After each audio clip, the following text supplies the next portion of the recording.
Assembly ఎన్నికల్లో అంతా తానై పార్టీని విజయపథం నడిపించి ముఖ్యమంత్రిగా బాధ్యతలు చేపట్టిన రేవంత్ రెడ్డి గారు ప్రస్తుతం పార్లమెంట్ ఎన్నికల్లో పూర్తి స్థాయిలో తన పొజిషన్ దర్ప చేసుకున్నారు. మెజార్టీ సీట్లు సాధించడం ద్వారా పార్టీలో అదేవిధంగా ప్రభుత్వంలో ఆయన తన పట్టును కొనసాగించే ప్రయత్నం చేస్తున్నారు. ప్రస్తుతం పార్లమెంట్ ఎన్నికల నేపథ్యంతో రాజకీయ ప్రచారం ఎలా సాగుతుంది, అదేవిధంగా 5 నెలల కాంగ్రెస్ పాలనపై ఆయన మనోగతం అంటే తెలుసుకుందాం. సార్ నమస్తే సార్. ప్రస్తుతం పార్లమెంట్ ఎన్నికల ప్రచారం చాలా పీక్ స్థాయిలో ఉంది. వచ్చే 15 రోజులు మీ కార్యాచరణ ఎలా ఉండబోతుంది? అంటే నియోజకవర్గానికి ఒక 3 సమావేశాలను పెట్టడం ద్వారా స్థానిక మండల స్థాయి, నియోజకవర్గ స్థాయి, జిల్లా స్థాయి నాయకులను సమన్వయం చేసుకుంటూ ఎన్నికల అభ్యర్థులను, జాతీయ స్థాయి నాయకులను కూడా ప్రచారంలో పాల్గొనే విధంగా, అంటే ఖర్గే గారు, రాహుల్ గాంధీ గారు, ప్రియాంక గాంధీ గారు, ఇతర ముఖ్యమైన నాయకులతో కూడా పార్టీ జాతీయ విధానాన్ని, ఎన్నికల మేనిఫెస్టోను ప్రజలకు వివరించుకుంటూ 10 సంవత్సరాలు నరేంద్ర మోడీ గారి పరిపాలనలో భారతీయ జనతా పార్టీ ఈ దేశం మీద మోపిన అప్పులు కావచ్చు, లేకపోతే గత ప్రభుత్వాలు తీసుకున్న నిర్ణయాల వల్ల ప్రజలకు జరిగిన నష్టం, ముఖ్యంగా యువత, రైతులు, మహిళలకు, మైనారిటీలకు జరుగుతున్న అన్యాయాన్ని వివరించి ప్రజల దగ్గరికి వెళ్ళి ప్రజా తీర్పు కోరాలనే ఆలోచనతోటి పార్టీ కార్యాచరణ తీసుకొని ముందుకెళ్తాం. రిజర్వేషన్ అంశాన్ని ప్రధానంగా మీరు ఇటీవల కాలంలో ప్రచారాస్త్రంగా తీసుకున్నారు. సో అది సాధ్యమా? నిజంగా రాజ్యాంగాన్ని మార్చడం, రిజర్వేషన్ రద్దు చేయడం అనేది సాధ్యమా అని చెప్పని బీజేపీ నాయకులు ప్రశ్నిస్తున్నారు. సాధ్యమే, ఎందుకంటే 2/3 మెజారిటీ వాళ్ళు అడుగుతున్నదే అందుకోసం కదా. నేను ఒక ఎగ్జాంపుల్ చెప్తాను. ఆంగ్లో ఇండియన్ రిజర్వేషన్ ఉండేది అసెంబ్లీలో, పార్లమెంట్లో. ఆంగ్లో ఇండియన్ రిజర్వేషన్ సింపుల్గా రద్దు చేసేసిండ్రు కదా. సో ఎస్సీ ఎస్టీ రిజర్వేషన్ల సబ్ క్లాజులనే ఆంగ్లో ఇండియన్ రిజర్వేషన్ ఉండే. సో ఆంగ్లో ఇండియన్ రిజర్వేషన్ తీసేసిండ్రు. వాళ్ళు ఒక ట్రయల్ కింద చూసిండ్రు. సో నెక్స్ట్ వాళ్ళ దాడి ఎస్సీ ఎస్టీ ఓబీసీ రిజర్వేషన్లే. అంటే భారతీయ జనతా పార్టీ విధానమే రిజర్వేషన్లు లేని దేశంగా ఈ దేశం ఉండాలనేది వాళ్ళ ఆలోచన. ఎందుకంటే ముందు నుంచి కూడా భారతీయ జనతా పార్టీ అనేది కార్పొరేట్ కంపెనీలకు కొమ్ము కాసే పార్టీ. మిగతా సోషలిస్టు పార్టీలాగానో కమ్యూనిస్టు పార్టీలలాగానో కాదు ఇది. సో ఒక పక్కన మతము, రెండవ పక్కన ఈ కార్పొరేట్ విధానం. ఈ రెండిటి ప్రాతిపదికనే ఆ పార్టీ ముందుకు నడుస్తుంది. కాబట్టి ఆ పార్టీ విధానాన్ని అమలు చేయాలని వాళ్ళు నిర్ణయం తీసుకున్నారు. 75 సంవత్సరాలలో వాళ్ళు లేవనెత్తిన చాలా వివాదాస్పదమైన నిర్ణయాలన్నిటిని కూడా చట్ట ప్రకారము వాటిని ముందుకు తీసుకెళ్ళిండ్రు. 3 తలాక్ కావచ్చు, 370 ఆర్టికల్ కావచ్చు, యూసీసీ కావచ్చు, జిఎస్టీ కావచ్చు, నోట్ల రద్దు కావచ్చు, ఇట్లా చెప్పుకుంటూ వెళ్తే రైతు వ్యతిరేక నల్ల చట్టాలు తీసుకురావడం కావచ్చు, ఇవన్నీ కూడా ఎన్నో సంవత్సరాల నుంచి వాళ్ళు చెప్పుకుంటూ వస్తున్నది. వాళ్ళు సింపుల్ మెజారిటీ 300 సీట్లు వస్తేనే బుల్డోజ్ చేసేసి పాస్ చేసుకోండి. రాజ్యసభలో మెజారిటీ లేకపోయినా కూడా ప్రతిపక్షాలను బెదిరించి లొంగ తీసుకొని, లేకపోతే బిల్లు వచ్చినప్పుడు సభకు హాజరు కాకుండా వాళ్ళ మీద కేసులు పెట్టి ఒక రకంగా వాటన్నిటిని కూడా ఆమోదింపజేసుకున్నారు. ఇప్పుడు వాళ్ళు ఇక చివరి అస్త్రం, అంటే దీనికి ఒక కారణం కూడా ఉంది. ఆర్ఎస్ఎస్ 1925లో ప్రారంభించాం. ఆ రోజు స్వతంత్రం రాలేదు కాబట్టి స్వతంత్రం కోసం కొట్లాడే పార్టీలు కానీ వ్యక్తులు, సంస్థలు చాలా ఉన్నాయి. హిందువుల కోసం కొట్లాడేటోళ్ళు లేరు. ఈ దేశాన్ని హిందూ దేశంగా ప్రకటించాలి అని ఒక విధానాన్ని తీసుకొని ఆ రోజు ఆర్ఎస్ఎస్ ప్రారంభించారు. దానికి ఏం టార్గెట్ పెట్టుకున్నారు? 100 years అని పెట్టుకున్నారు. ఆ రోజు 100 సంవత్సరాల లోపు ఈ దేశానికి స్వతంత్రం వస్తుంది, స్వతంత్రం వచ్చిన దేశాన్ని హిందూ దేశంగా ప్రకటించాలనే దాంతో ప్రారంభించాం. స్వతంత్రం వచ్చి రిజర్వేషన్లు తెచ్చిన తర్వాత ఆర్ఎస్ఎస్కు సంబంధించిన ప్రముఖులు కావచ్చు, లేకపోతే ఈ విధానాన్ని నిర్ణయించే వాళ్ళు ఈ దేశంలో రిజర్వేషన్లు ఉండొద్దు అనడానికి వాళ్ళకి సంబంధించినందుకు వాళ్ళకు ఒక కారణం ఉంది. ఈ రిజర్వేషన్లు ఉండడం వల్ల హిందూ సమాజంలో ఎస్సీలని, ఎస్టీలని, బీసీలని, ఓబీసీలని, ఈ బీసీ ఓబీసీలలో కొన్ని వందల కులాలు ఉన్నాయి, వేల కులాలు ఉన్నాయి. ఏ కులానికి ఆ కులానికి విడిపోతే హిందూ సమాజం అంతా ఏకంగా కనిపించదు. దీంట్లో మళ్ళీ విభజనలు కనిపిస్తాయి. కాబట్టి ఈ విభజనలు అనేటివే కనిపించొద్దు అని అంటే ఈ రిజర్వేషన్లు ఉండొద్దు అనేది వాళ్ళ మూల సిద్ధాంతం. అంటే వీళ్ళకి అన్యాయం జరుగుతుంది, లేకపోతే వీళ్ళకు చదువులో కానీ, విద్యలో కానీ, ఉద్యోగాలలో కానీ రాజకీయ రిజర్వేషన్ల ద్వారా సామాజికంగా వీళ్ళని ముందుకు తీసుకెళ్దామన్న ఆలోచన కంటే కూడా మేమందరం ఒక్కటే అని చిత్రీకరించాలన్న విధానమే వాళ్ళ దగ్గర ఉంది. సో ఇప్పుడు ఆర్ఎస్ఎస్ ఎజెండాలో ఉన్న 370 ఆర్టికల్ కావచ్చు, 3 తలాక్ కావచ్చు, యూసీసీ కావచ్చు, ఇవన్నీ కూడా బీజేపీ తమ ఎన్నికల మేనిఫెస్టోలో పెట్టినా పెట్టకపోయినా చట్టం ద్వారా వాటిని ఒక లైన్లోకి పట్టుకొచ్చారు. ఇంక్లూడింగ్ అయోధ్యలో బాబ్రీ మసీదు స్థలంలో రామాలయం కట్టడం లాంటి విషయాలన్నిటిని కూడా వాళ్ళే కదా మూల సిద్ధాంతము. సో వాళ్ళు ఇప్పుడు ఏంది 100 సంవత్సరాలు అనేది 2025కు పూర్తవుతుంది. ఈ లోపల ఇది అమలు చేయాలి. అమలు జరగాలంటే ఈసారి 400 సీటు గెలవాలి, 2/3 మెజారిటీతోని ఇవన్నీ అమెండ్మెంట్స్ చేయొచ్చు. ఇతరుల మీద ఆధారపడు ఇవన్నీ వద్దు.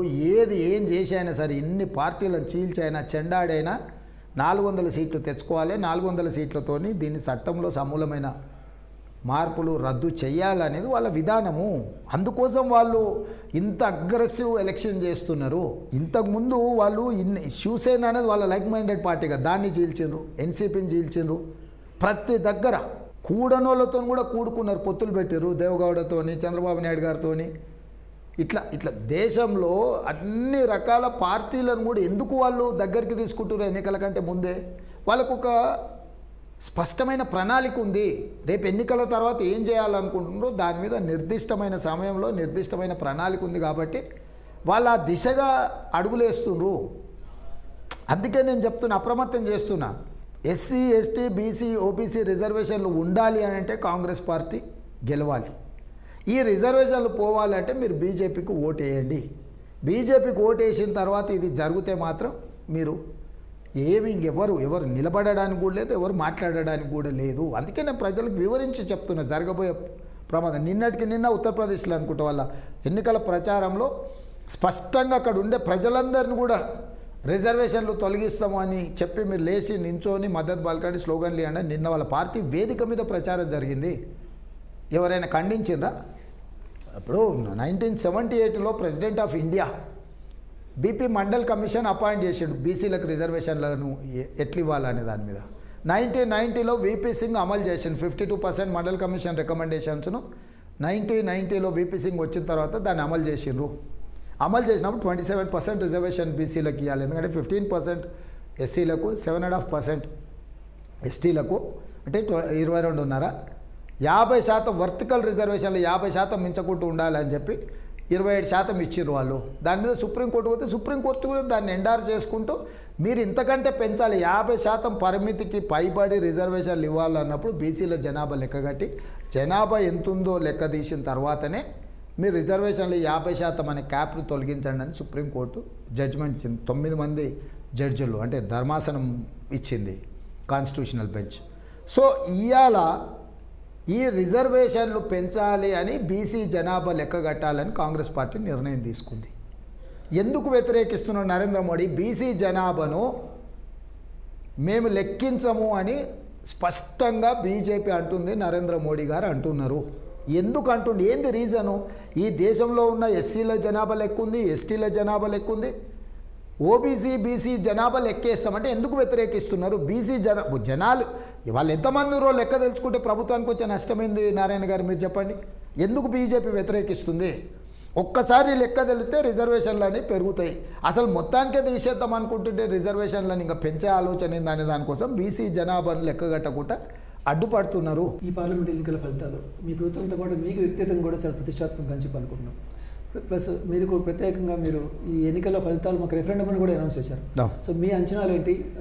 ఎన్ని సీట్లు వస్తాయని చెప్పి అనుకుంటున్నాను. అంటే నేను అనేది డెఫినెట్గా మా 100 రోజుల పరిపాలన మీద ప్రజలకు మేము విజ్ఞప్తి చేస్తున్నాం. మా పరిపాలన చూడండి, మా నిర్ణయాలు అమలు చేసే విధానాన్ని చూడండి, రెఫరెండం కింద భావించి మాకు ఓట్లు వేయండి. 14 సీట్లు గెలవాలని టార్గెట్ పెట్టుకొని పనిచేస్తున్నాం. ప్రజా తీర్పు అనేది ఎవరైనా శిరసా వహించాలి.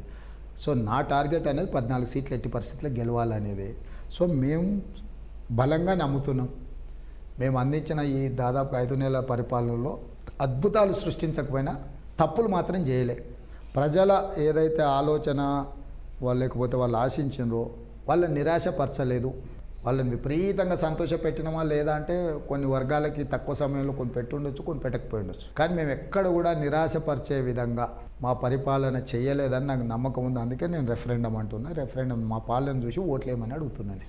అసెంబ్లీ ఎన్నికల సందర్భంగా మీరు ఇచ్చిన 6 గ్యారంటీల అమలు సరిగ్గా జరగలేదని చెప్పి విపక్షాలు ప్రధాన ప్రచారాస్త్రం. డెఫినెట్గా అంటే మేమే 5 గ్యారంటీలు అమలు చేసినామని చెప్తున్నా. 6 చేసినామని నేను ఎప్పుడని చెప్పినా. ఆర్టీసీ బస్సులో ఉచిత ప్రయాణం కానీ, రాజీవ్ ఆరోగ్యశ్రీలో 10 లక్షల రూపాయలు కానీ, 500 రూపాయలకు సిలిండర్ కానీ, 200 యూనిట్లు ఉచిత కరెంటు కానీ, ఇందిరమ్మ ఇండ్లు కానీ, 30,000 3 నెలల్లో 30,000 ఉద్యోగ నియామకాలు ఇచ్చిన. ఇదే ఎల్బీ స్టేడియంలో ఇచ్చిన కదా. ఎన్నికల్లో ఇచ్చిన మాట బీసీ జనాభాను లెక్కగడతామని చెప్పి వెంబడే క్యాబినెట్లో పాస్ చేసి, అసెంబ్లీలో పాస్ చేసి బీసీ జనాభాను లెక్కలు కట్టమని చెప్పిన కదా. ప్రభుత్వ ఉద్యోగులకు ఎప్పుడు జీతం వస్తుందో తెలియని పరిస్థితి ఉండే. ప్రతి నెల 1వ తారీఖు నాడు జీతభత్యాలు ఇస్తున్నారు కదా, పెన్షనర్స్కి ఇస్తున్నారు కదా. ఆసరా పెన్షన్లు ఇస్తున్నాను కదా. సో ఇట్లా ఒక్కొక్కటి పరిష్కరించుకుంటూ అన్ని డిపార్ట్మెంట్లను సమీక్ష చేసుకుంటూ సమస్యలు పరిష్కరించుకుంటూ ముందుకెళ్తున్నాం. ప్రజలు మాకు తీర్పు ఇచ్చింది 5 సంవత్సరాల కోసము. మొదటి 100 రోజుల్లోనే 100% సరిపోతే మిగతా 5 ఏళ్ళు ప్రభుత్వం నడిపే పని లేదా? ప్లస్ కేసీఆర్కు మేము 16,000 కోట్ల రూపాయలు మిగులు బడ్జెట్తో రాష్ట్రాన్ని అప్పచెప్పినాం. 69,000 కోట్ల రూపాయలు అప్పు ఉండే. కేసీఆర్ మాకు అప్పచెప్పే 9.5 సంవత్సరాలలో మేము నెత్తి నోరు కొట్టుకొని ప్రతిపక్షంలో చెప్పినప్పుడు బుకాయించాడు. లక్షల కోట్లు, 5 లక్షలు, 6 లక్షల కోట్లు, 7 లక్షల కోట్ల అప్పుతో నాకు వాపస్ ఇచ్చిండు. శ్రీశైలం, నాగార్జున సాగరు, జూరాల, ఎస్ఆర్ఎస్పి అన్నీ ఎండబెట్టి కరువు మొత్తం నాకు ఇచ్చిపోయాడు. వారసత్వంగా ఏమొచ్చింది? కేసీఆర్ వారసత్వంగా నాకు వచ్చింది 7 లక్షల కోట్ల రూపాయల అప్పు, ఎండిపోయిన రిజర్వాయర్లు. వీటిని తీసుకొని ఇక్కడ నుంచి నేను ఒక్కొక్క మెట్టు ఎక్కుకుంటూ కష్టపడుకుంటూ కరెక్ట్ 4 నెలల్లో 26,500 కోట్ల రూపాయలు ఆయన చేసిన అప్పుకు నేను మిత్తిగట్టిన. ఇవి అధికారిక లెక్కలే కదా నారాయణ గారు. నేనేమి ఇన్ని పనులు చేసుకుంటూ, ఇన్ని అప్పులు కట్టుకుంటూ, ఇంత చక్కదిద్దుకుంటూ సంసారం నిలబెట్టడానికి ఏం ప్రయత్నం చేస్తుంటే అభినందించాల్సింది పోయి అభినందించకపోతే అభినందించకపోయాడు. ఆ తిట్ల దండకం ఏంది, ఆ తిట్ల పురాణం ఏంది? రైతులకు 2 లక్షల రుణమాఫీ విషయంలో దాదాపు 30,000 కోట్ల రూపాయల వరకు అది అంచనా వేయము అనుకుంటున్నారు. సో అంత పెద్ద మొత్తంలో రుణమాఫీ చేయడం సాధ్యమా? నిజంగానే రాష్ట్ర ప్రభుత్వ ఆర్థిక పరిస్థితి సహకరిస్తుందా? ఏం చేయబోతున్నారు? అసలు మీ మనసులో ఉన్న ఆలోచనలు ఏంటి? ప్రజలకు ఏం చెప్పబోతున్నారు? ఇప్పుడు రైతు రుణమాఫీ అనేది ప్రజల మీద ఉన్న రుణాన్ని ప్రభుత్వం తీసుకొని విడతల వారిగా బ్యాంకులకు చెల్లించుకుంటుంది. ఓవర్ నైట్ ఈ ఫైనాన్షియల్ ఇయర్లోనే మాకు 30,000 కోట్లు అవసరం లేదు. ఇప్పుడు 69 లక్షల మంది రైతులు ఉన్నారు. ఆ రైతులకు బ్యాంకులలో అప్పు ఉంది. ఆ అప్పులకు నేషనల్ అంటే ఏవైతే నోడల్ బ్యాంక్స్ ఉన్నాయో 3-4 బ్యాంకులే కదా మొత్తం అప్పు ఇచ్చింది. ఆ బ్యాంకర్స్ని పిలిపించి కూర్చోబెట్టి ప్రభుత్వం పూచీకత్తు ఇచ్చి ఆ అప్పు ప్రభుత్వం బదిలీ చేసుకుంటుంది, రైతులకు విముక్తి కలిగిస్తుంది. ప్రభుత్వం విడతల వారిగా వాళ్ళకు బ్యాంకుకు చెల్లిస్తుంది. బాస్ నీకు 60 నెలల్లో ఇగో ఈ 30,000 కోట్ల అప్పు నేను కడతాను, దానికి సంబంధించిన అప్పు అసలు మిత్తి అంతా కలిపి నేను కడతాను, రైతులను పంపించాను, రైతులకు విముక్తి చేసి రైతుల పాస్ పుస్తకాలు రైతులకు ఇచ్చేస్తా, నేను ఆ బాధ్యత తీసుకుంటా. కేసీఆర్ కాళేశ్వరం కోసం 1,00,000 కోట్లు అప్పు చేసిండు. పాలమూరు రంగారెడ్డి ఎత్తివేతల కోసం 50,000 కోట్లు అప్పు చేసిండు. మిషన్ భగీరథకు 50,000 కోట్లు అప్పు చేసిండు. నేను ఫార్మర్స్ వెల్ఫేర్ కార్పొరేషన్ అని ఒకటి పెట్టి దీనికి ఆదాయాన్ని చూపించి ఆ ఫార్మర్స్ వెల్ఫేర్ కార్పొరేషన్ మీద ఈ 30,000 కోట్ల అప్పును బదిలీ చేసుకుంటా. ఈ కార్పొరేషన్కి రాష్ట్ర ప్రభుత్వ ఆదాయం నుంచి కొన్ని సోర్సెస్ ద్వారా దీనికి కార్పొరేషన్కు సీడ్ క్యాపిటల్ ఇవ్వడమే కాకుండా దీనికి ఆదాయం క్రియేట్ చేస్తా. ఈ బ్యాంకర్స్తోని ఈ 30,000 కోట్లు 40,000 కోట్లు ఈ అప్పు దీని మీదకి తీసుకొస్తాను. ఇదంతా ప్రాసెస్ చేయడానికి ఒక పీరియడ్ అవసరం. అంటే బ్యాంకర్స్ని పిలవడం, బ్యాంకర్స్ మాట్లాడడం, బ్యాంకర్స్తో ఒప్పందాలు చేసుకోవడం, దీనికి కొంత సమయం పడుతుంది. ఆ సమయము జూన్ 4కు ఎలక్షన్ కోడ్ అయిపోయిన తర్వాత 15 ఆగస్టు లోపల ఇవన్నిటిని చూసుకొని చెల్లిస్తా. దీంట్లో అంటే వాళ్ళు ఏందనంటే అరే గీ ఐడియా మేము చేయకపోతే ఈ మాత్రం మేము చేస్తే ఏదన్నా అవుతుండేనేమో. ఇప్పుడు ల్యాక్ ఆఫ్ అటెన్షన్ మన ప్రాధాన్యత ప్లస్ నేను జిఎస్టీలో కానీ వ్యాట్లో కానీ ఇతర మార్గాలలో వీళ్ళు అడ్డగోలుతనంతో కొంత రావాల్సిన ఇన్కమ్ కూడా రాకుండా పోయింది. నేను ఆ లీకేజ్లు అన్నిటిని కూడా ఆపుకుంటూ వచ్చిన. నాకు ఆల్రెడీ పర్ మంత్ 500-600 కోట్లు ఇంక్రీజ్ అయ్యింది లాస్ట్ 3 మంత్స్లో. నాకు ఇప్పుడు ఉన్న ఎగ్జిస్టింగ్ కేసీఆర్ చేసిన అప్పులకు ఆదాయానికి అంత సరిపోయింది. నేను ఎవ్రీ మంత్ ఇప్పుడు ఆల్రెడీ 500 కోట్లు జిఎస్టీలో వ్యాట్లో నేను ఇంక్రీజ్ చేసుకున్నా. నాకు వచ్చే ఆదాయం ఇంకో దగ్గర ఖర్చు పెట్టాను మిత్రమా. నేను ఈ రైతు రుణమాఫీకే ఖర్చు పెడతాను. నేను ఇది 60 ఇన్స్టాల్మెంట్లో ఒకవేళ డివిజన్ చేసుకుంటే కూడా 30,000 కోట్లు 35,000 కోట్లు ఉంటే నెలకు 500-600 కోట్లు ఇంక్లూడింగ్ ఇంట్రెస్ట్తో అవుద్ది. నేను ఇప్పుడు ఆల్రెడీ 500-600 కోట్లు అదనంగా నేను ఇన్కమ్ ఆల్రెడీ క్రియేట్ చేసుకున్నా. ఎవ్రీ ఇయర్ 10% పెరిగేది నాకు యాడ్ అవుద్ది. 10-12% ఎవ్రీ ఫైనాన్షియల్ ఇయర్ ఇన్కమ్ పెరుగుతుంది కదా. ఇదైతే ఒప్పుకుంటారు కదా, ఇట్స్ మినిమం సైట్, నేను మ్యాక్సిమం చెప్పట్లేదు. సో నేను ఇప్పుడు కొత్త క్రియేట్ చేసుకున్నది అదనంగా న్యాచురల్గా వచ్చే గ్రోత్ నాకు ఎవ్రీ మంత్ మినిమము ఒక 2,000 కోట్ల ఆదాయం పెరుగుద్ది. ఈ 2,000 కోట్లను నేను ఎట్లా ఖర్చు పెడతాను అనేదే నా తెలివితేటలు. నేను మీసాలకు సంపంగా నూనె కొనుక్కోవాలనా, లేకపోతే నా కోటలకు రంగులేసి గడీల కింద మార్చుకోవాలనా, లేకపోతే మా సుట్టపోలకు అందరికీ అదనంగా 100 రూపాయలకు అయ్యే పనిని 1,00,000 రూపాయలకు ఎస్టిమేట్ కాస్ట్ పెంచి వాళ్ళకు దోషి పెట్టాలనా? గిన్నెలనే ఉంది ఉన్న మతలబంతా. నేను అవన్నీ ఆపుతాయి ఇవి ఇస్తా. ఎఫ్ఆర్పిఎం పరిధిలోనే లోన్ తీసుకుంటే ఎఫ్ఆర్పిఎం కూడా ఇన్కమ్ పెరిగినా కొద్దిగా లోన్ కెపాసిటీస్ పెరుగుతాయి కదా, లోనింగ్ ఇది. అంటే నేను ఏది కానిది అబద్ధాలు నేను చెప్పడం లేదు, సాధ్యమయ్యేది నేను ప్రాధాన్యత మార్చుకుంటా అని చెప్తున్నా. ఎవ్రీ మంత్ నేను 600 crores నేను ఇంక్రీజ్ చేసుకోగలిగితే ఆ లోను నేను తెచ్చుకొని ఈ ఎవ్రీ మంత్ 600 కోట్ల రూపాయలు ఈ బ్యాంకులకు కడితే చాలు, నాకు రైతు రుణమాఫీ అయిపోద్ది. నాకు రైతు రుణమాఫీ కోసం మీరు అనుకుంటున్నట్టు చార్మినారు ఇవన్నీ అమ్మాల్సిన అవసరం లేదు. రాజేందర్ గారు 600 వాడుతున్నట్టున్నాడు, అమ్మ చార్మినార్ అమ్మేస్తాడు ఎట్లా రేపటి నుంచి అని. వాళ్ళేంది రాజేందర్ వచ్చి భూములు అమ్ముతావా, హరీష్ రావు వచ్చి ఇచ్చేస్తావా, ఏందుంది దీంట్లో పెద్దగా? చాలా ఉన్నాయి, చాలా హామీలు ఉన్నాయి. ప్లస్ ఎన్నికల తర్వాత మీరు జెట్ స్పీడ్లో పనిచేస్తే కానీ వాటిని మీట్ అయ్యే అవకాశం ఉంది. సో దానికోసం ఎలాంటి కార్యాచరణ? డెఫినెట్గా ఇప్పుడు ఒకటే, ఆదాయం పెంచాలి, పేదలకు పంచాలి, సింపుల్. ట్యాక్సెస్ ఎగ్గొడుతున్న వాళ్ళు కానీ, పన్నులు ఎగ్గొడుతున్న వాళ్ళని కానీ వాటిని నియంత్రించాలి. కొత్తగా వ్యాపారాలను వృద్ధి చేయడానికి పెట్టుబడులు తేవాలి. పెట్టుబడులు తేవడం ద్వారా మనకు ఆదాయం పెరుగుతుంది. వృధా వ్యయాన్ని నియంత్రించాలి.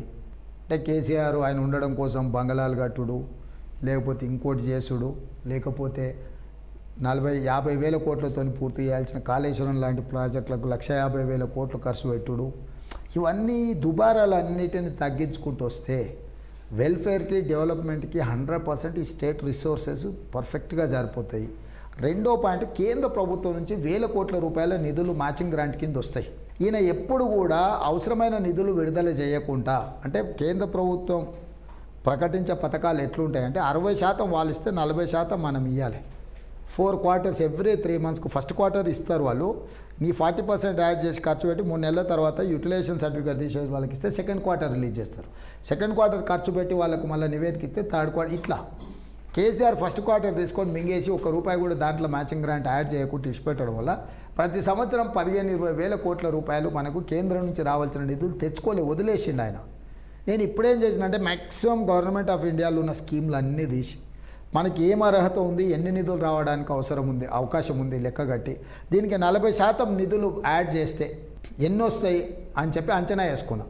3-4 వేల కోట్ల రూపాయలు నేను ఈ మ్యాచింగ్ గ్రాంట్ కింద నిధులను ఇన్ టైంలో నేను రిలీజ్ చేస్తే నాకు 15-20 వేల కోట్ల రూపాయలు వస్తాయి. కొన్ని 40, కొన్ని 30%, కొన్ని 25% ఇట్లా.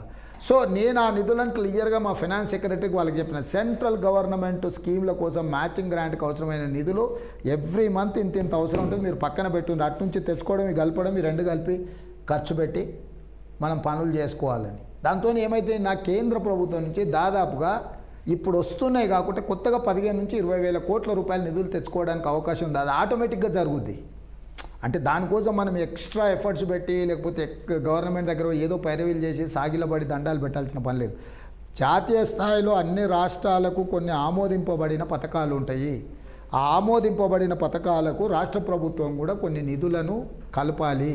వేడి నీళ్ళకు సన్నీళ్ళు తోడు చేసినట్టు రాష్ట్ర ప్రభుత్వం, కేంద్ర ప్రభుత్వం ఇచ్చిన నిధులకు రాష్ట్ర ప్రభుత్వం నిధులు యాడ్ చేసి ఆ పథకాలు అమలు చేయాలి.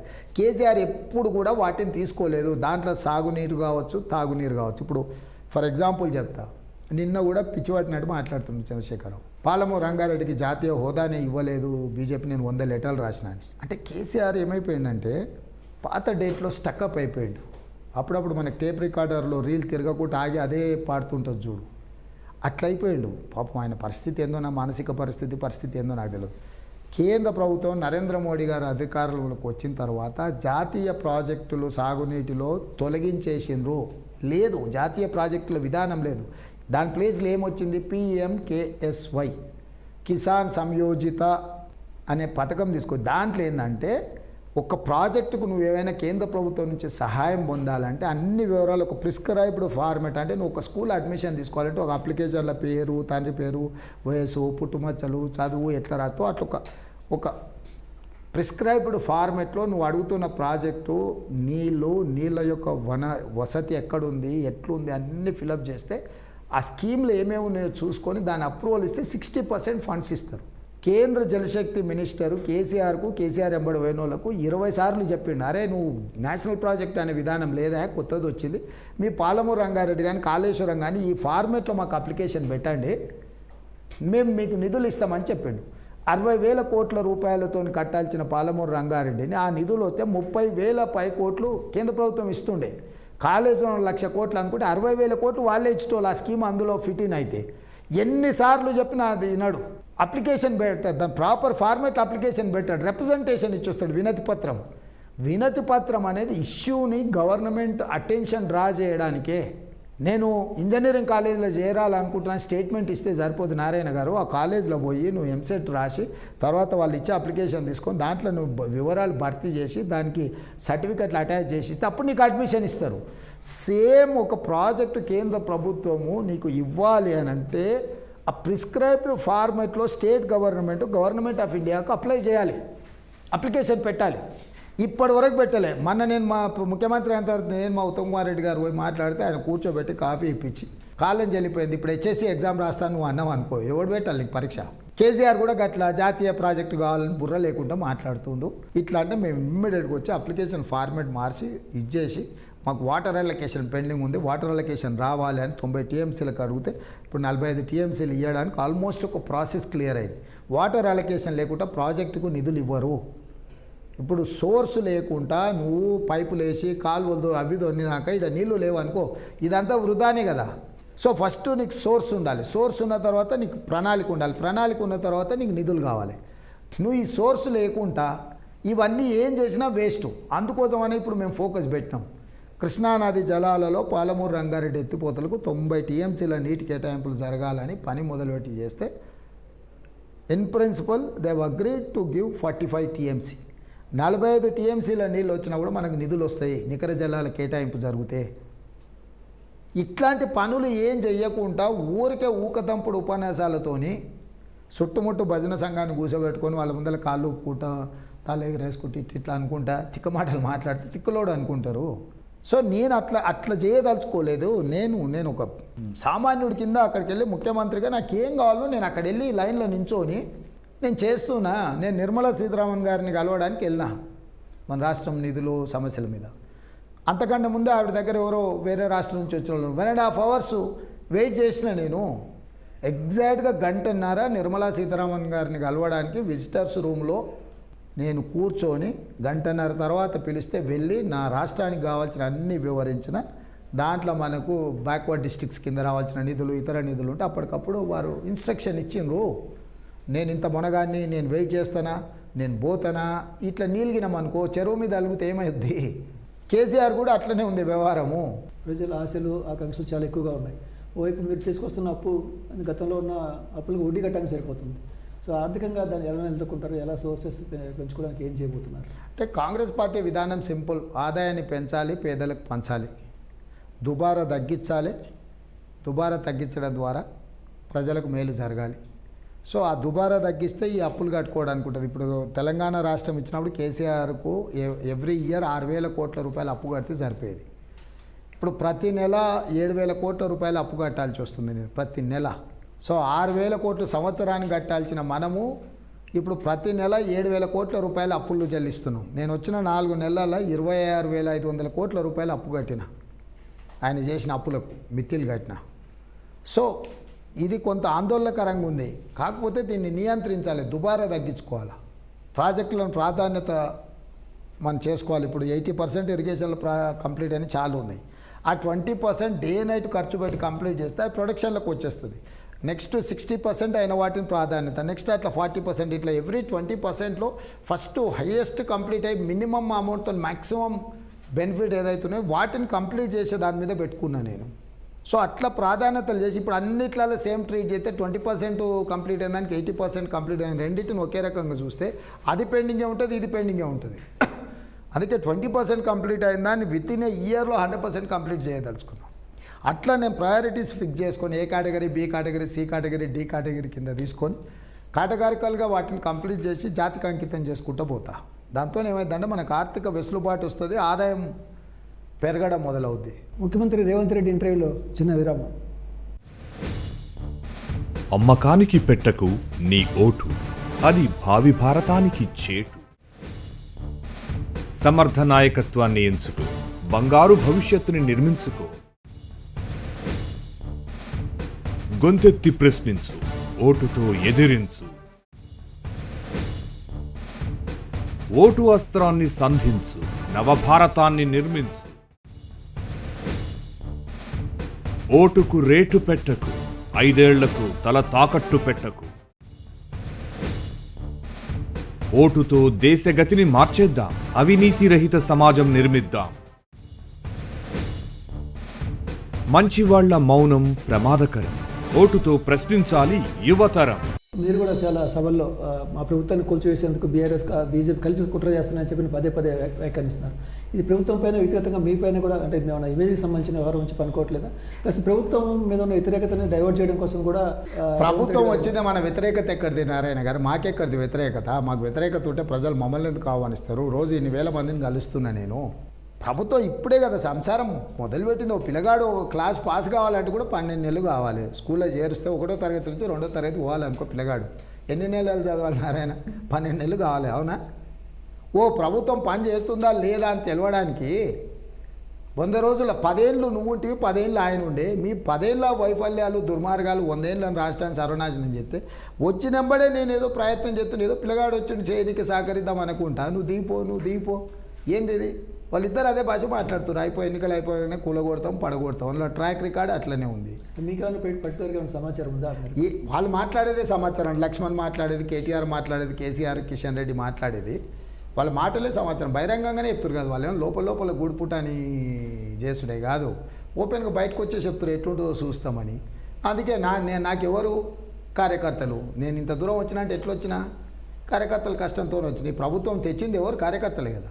వాళ్ళకే చెప్తున్నా, కాపాడుకోర్రా నాయన, వాళ్ళు ఏదో కూలగొడతామంటారు, ఊర్లకి వస్తే ఈపులు వాళ్ళగొట్టురు అని చెప్తున్నా నేను. కానీ గత కాంగ్రెస్ ప్రభుత్వాలతో పోలిస్తే రేవంత్ రెడ్డి గారి ప్రభుత్వం చాలా పెక్యులర్గా కనిపిస్తుంది. ఇంత యూనిటీ, ఇంత సఖ్యత ఇంతకుముందు ఎక్కడ చూడలేదు. మీరు అధికారం చేపట్టిన వాటికి ఇది ఊహించారు ఈ పరిణామాన్ని? నేను డెఫినెట్గా ముందు నుంచి అయినా నేను చెప్తూనే ఉన్నా, అందరు కలిసి వస్తారు అట్లేం లేదు. మాకు తెలంగాణ ఇంట్రెస్టే తప్ప ఇండివిజువల్ ఇంట్రెస్ట్ ఏం లేదని. నాకు కూడా ఏముంది, ఏదున్నా అందరితో మాట్లాడి చేస్తున్నా.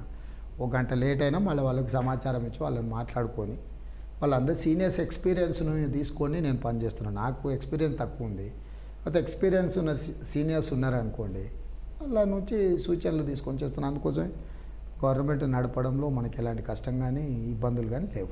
కోమటిరెడ్డి వెంకటరెడ్డికి ముఖ్యమంత్రి కావాల్సిన అన్ని అర్హతలు ఉన్నాయని చెప్పి నాకు ఓడి ఉపయోగించారు. మీరు దాన్ని ఏ విధంగా ఎత్తుగడ అని చెప్పి అనుకోవచ్చు? నారాయణ, దాన్ని సందర్భాన్ని మీరు అర్థం చేసుకోవాలి. అంతకంటే ముందు రోజు మాజీ మంత్రి జగదీశ్వర్ రెడ్డి గారు ఒక స్టేట్మెంట్ ఇచ్చింది. ఏమని?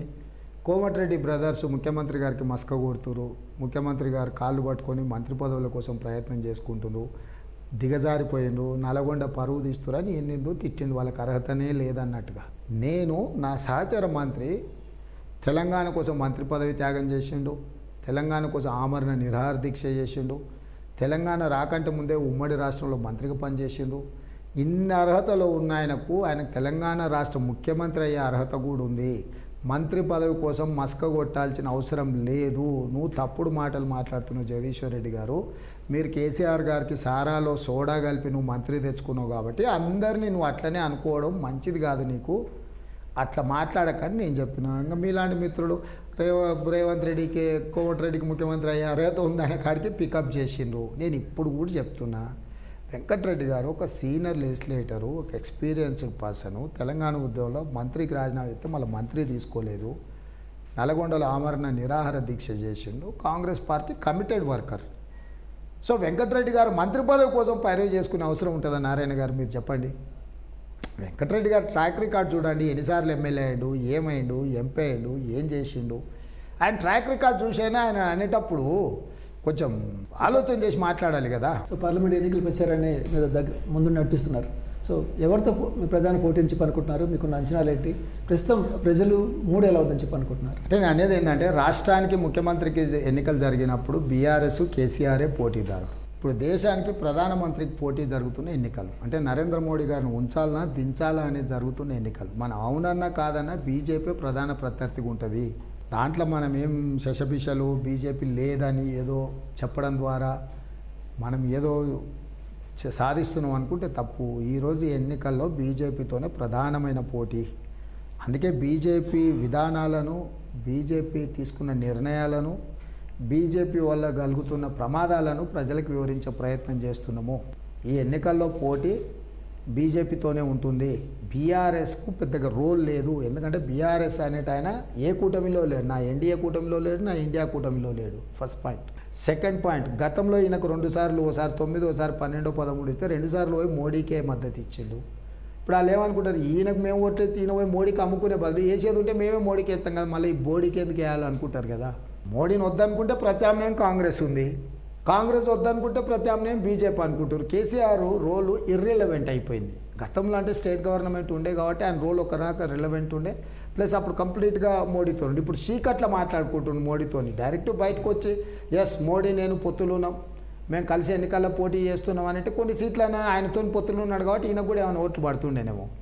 బయటికి పొత్తు లేదనాలి, చీకట్ల పొత్తు పెట్టుకోవాలి, సీట్లు గెలిపించాలి, ఇట్లాంటి వాటితో ఏమైందనంటే వాళ్ళ ఉనికినే కోల్పోతున్నారు. ఇప్పుడు మీరు మహబూబ్నగర్ బీఆర్ఎస్ ప్రచారం చూడండి, చేవెళ్ళ ప్రచారం చూడండి, మల్కాజ్గిరి ప్రచారం చూడండి, భువనగిరి చూడండి, జహీరాబాద్ చూడండి. అసలు ఏ అభ్యర్థులను ఎక్కడ తీసుకుపోయి పెట్టిండ్రు, ఎవరు వాళ్ళు, వాళ్ళ పరిస్థితి ఏంది, వాళ్ళకి వీళ్ళు పార్టీ పరంగా ఏం మద్దతు ఇస్తున్నారు, ఏం సహాయం అందిస్తున్నారు వీళ్ళు ఎన్నికలలో, దీన్ని అంచనా వేసుకుంటే మీకు క్లారిటీ. సో మేడ్చల్ ఎమ్మెల్యే క్లియర్గా ఇంత స్పష్టంగా మాట్లాడినాక కూడా షోకాజ్ నోటీస్ ఇవ్వకుండా మాకు చాలా వ్యూహం ఉంది దీని వెనకాలని కేటీఆర్ అంటాడు. ఏం వ్యూహము, రాయందని గెలిపించే వ్యూహమా? గదే కదా మేము చెప్పింది. జాతీయ కాంగ్రెస్కు తెలంగాణ కాంగ్రెస్ ప్రభుత్వం ఏటీఎంలా మారిందని చెప్పిన ప్రధాని మోడీతో పాటు బీజేపీ నాయకులు పెద్ద ఎత్తున విమర్శలు చేస్తున్నారు, ఆరోపణలు చేస్తున్నారు, ఇక అవినీతి ఆరోపణలు కూడా ప్రభుత్వం మీద పెడుతున్నారు. మీరు ఇచ్చే సమాధానం ఏంటి? అనేది ఏంటంటే ఎన్నికలు వచ్చినప్పుడల్లా వాళ్ళు ఢిల్లీ నుంచి వచ్చి ఇట్లాంటి మాటలే చెప్తుంటారు. మన ఎలక్టోరల్ బాండ్స్లలో బట్టబయలు అయిపోయింది. ఎవరికి అవినీతి పరులు ఎవరికి బాండ్స్ ఇచ్చిండ్రు, ఎవరు సొమ్ములు తీసుకున్నారు, ఎవరి మీద కేసులు ఉన్నాయి.